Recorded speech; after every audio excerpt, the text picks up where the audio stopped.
안녕하십니까. 주식시장의 핵심 투자 전략 이상로의 텐텐베거 지금 시작하도록 하겠습니다.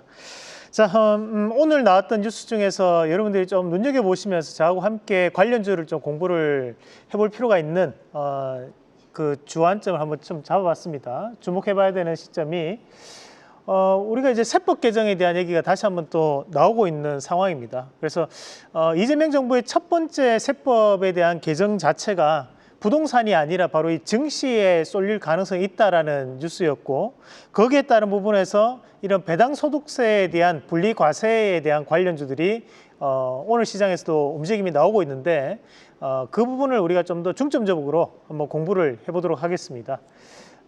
우리가 이제 일단 해외와 좀 비교를 해봐야 될 것 같은데요. 국가별 평균 배당 세율을 보면 미국 같은 경우에는 배당 수익의 약 15%가 분리과세가 되는 상황이고, 그리고 이제 중국과 베트남 같은 경우에는 배당 수익의 약 10%가 분리과세가 되는 부분입니다. 자, 그리고 이제 영국과 홍콩은 배당 과세 자체가 잡히지 않습니다.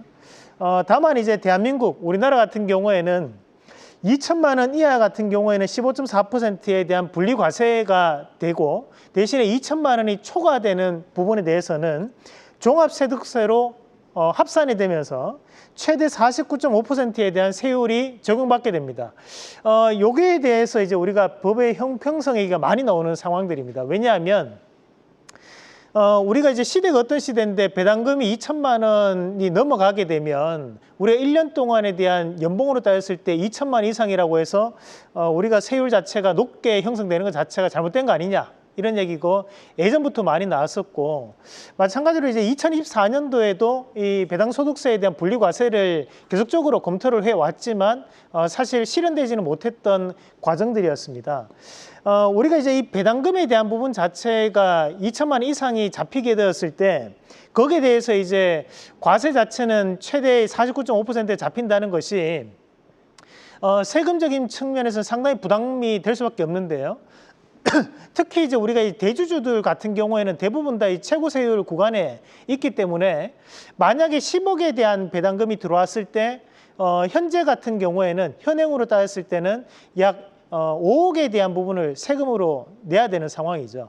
그렇다 보니까 배당을 올리고 싶어도 올리지 않는 그런 대주주들이 많다라는 얘기가 과거부터 많이 나왔었고, 우리가 이제 증시를 장기 투자에 대한 성격으로 가져가기 위해서는 반드시 배당 세율에 대한 부분을 고쳐야 된다라는 얘기를 많이 하고는 했습니다. 자, 실질적으로 이제 국내 같은 경우에는 주주 환원율이 낮게 잡히는 것도 바로 그 이유 때문이 될 수 있는데, 다음 그림 한번 같이 보겠습니다. 자, 해외와 비교해서 봤을 때 2013년도부터 2022년까지 평균 주주 환원율을 보면 미국은 약 92%에 대한 주주 환원율을 보이는 반면에 그리고 이제 미국 제외한 선진국들도 약 68%에 대한 환원율을 보이고 있습니다. 대신에 이제 한국 같은 경우는 약 29%로 상당히 낮게 잡히는 상황들입니다. 그것이 앞서서 이제 세금에 대한 부담감이라는 부분으로 나올 수밖에 없다는 거죠. 일각에서 얘기하는 것은 우리가 이런 배당 소득세에 대한 분리과세가 결국 부자 감세가 되는 부분 아니냐라고 얘기를 하지만, 저는 이제 증시의 긍정적 측면을 좀 더 봐야 된다고 봐요. 우리가 금융위기라든지 주식시장에 대한 불확실성이 크게 터졌을 때 사실 우리나라 증시가 다른 나라에 비해서 많이 흔들리는 것도 사실이고 하락폭도 크게 생기는 것도 사실입니다. 그럼에도 불구하고 우리가 배당소득세에 대한 분리과세가 만약에 이루어지게 된다면 그 주가가 빠졌을 때마다 배당에 대한 부분은 더욱더 부각될 수밖에 없는 거죠. 그러면 암묵적인 안전벨트에 대한 역할을 할 수 있는 것이 바로 이런 배당소득세에 대한 부분 자체가 될 가능성이 높다라고 저는 판단하기 때문에 저는 이 배당소득세 분리과세에 대한 부분이 시장에 더욱더 큰 영향을 미칠 가능성이 대단히 높고, 이 부분이 제 개인적인 의견입니다. 빠르게 이루어졌으면 좋겠다라는 말씀을 좀 드리고 싶습니다. 그래서 이제 우리가 이런 관련주들을 한번 살펴보실 필요가 있는데, 관련주를 보시면 과거 우리가 이제 저PBR주라고 얘기했던 기업들도 여기에 포함이 되고, 그리고 대주주에 대한 비중이 높은 기업들도 여기에 포함이 됩니다. 마찬가지로 자사주에 대한 부분이 높게 형성되어 있는 기업도 여기에 포함이 되는 거고요. 그런 관점에서, 그리고 이제 우리가 또 스튜어디시 코드를 좀 더 의무화할 수 있는 방안이 바로 이제 국민연금이 투자했던 기업들이죠. 그런 국민연금에 대한 지분율도 함께 살펴보실 필요가 있는 그런 공통적인 사항들이 들어가 있는 기업들을 오늘은 좀 좀 뽑아왔습니다. 우선은 이제 우리가 앞서서 한번 공략을 했던 삼성물산 같은 경우에 우리가 삼성그룹에 대한 지주사 역할을 하는 기업인데요. 그렇다 보니까 이런 지주사에 대한 부분, 삼성그룹에서에 대한 큰 수익이 발생했을 때 우리가 이 삼성물산에 대한 배당도 늘어날 수 있다라는 기대감, 그런 기대감에 오늘도 좋은 움직임을 보이고 있기 때문에 저희는 이 기업을 관련주로 편입을 해야 된다는 말씀을 드리는 거고, 자, 그리고 이제 두 번째는 GS라는 기업도 있습니다. 이 GS 같은 경우는 과거부터 전통적으로 배당을 많이 하는 쪽이 바로 이 정유 기업들입니다. 거기 안에서도 이제 GS는 정유에 대한 부분이 매출의 약 50에서 55%를 차지하고 있고, 나머지 부분은 에너지라든지 또는 우리가 이 GS 리테일로 대표되는 이런 유통사업에 대한 부분이 포함되어 있습니다. 그런 관점에서 봤을 때 이 GS 같은 경우에도 배당을 좀 더 늘릴 수 있는 기업 중에 하나다라는 부분으로 말씀을 드리고요. 자, 그리고 이제 하이트진로홀딩스, 우리가 주정 관련된 부분에서는 꾸준한 매출이 나타나는 것으로도 알려져 있습니다. 우리가 이제 하이트 맥주, 그리고 이제 진로 소주, 그래서 우리가 흔히 하는 참이슬 같은 기업, 이런 브랜드들이 바로 이 하이트진로홀딩스에 속해 있는 브랜드라고 보시면 되는데요. 대주주에 대한 지분율이 약 69.5%입니다. 그리고 자사주도 포함하고 있는 부분 자체를 감안한다면 충분히 배당 소득에 대한 변화도 이루어질 수 있다는 부분도 참고를 하실 필요가 있고요. 현대글로비스 같은 경우는 사실 지주사가 아닙니다. 그럼에도 불구하고 제가 관련주로 말씀을 드리는 이유는 정의선 회장이 보유하고 있는 지분이 약 20% 정도가 됩니다. 그런데 우리가 여기서 보셔야 되는 것은 결국에는 대주주가 들고 갈 수 있는 것들이 많아져야지만 배당 소득도 늘어날 가능성이 있다고 저는 보거든요.